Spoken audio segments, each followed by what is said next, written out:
Magto-truth order tayo ngayon. Comment kayo sa comment section. And then, pag nakapili na kayo sa truth, tsaka dare, tsaka sasagutin ko yung comment nyo. Kung wala naman, edi huwag kayo mag-comment. Joke! Sure ako dito. Comment kayo dito.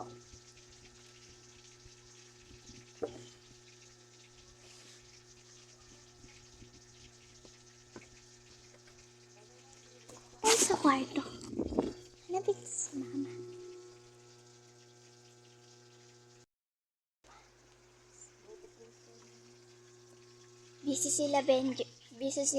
Busy ang kapatid ko at ang mama ko. Ay, wala akong ko. Bigyan mo ako.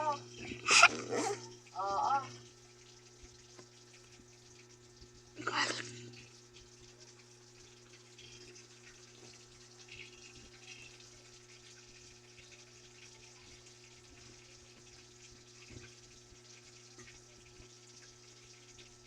Ikaw, bibina, nananais ka, bini-bini, marikit na dalangin ko. Yun lang, basta comment kayo sa comment section. And then, kapag truth, magpipili ako ng sasagutin yung tanong.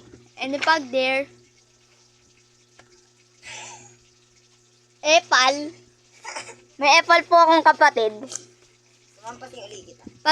Pag dare naman, i-dare ko kayo. Sige, bye guys! Comment na kayo ha!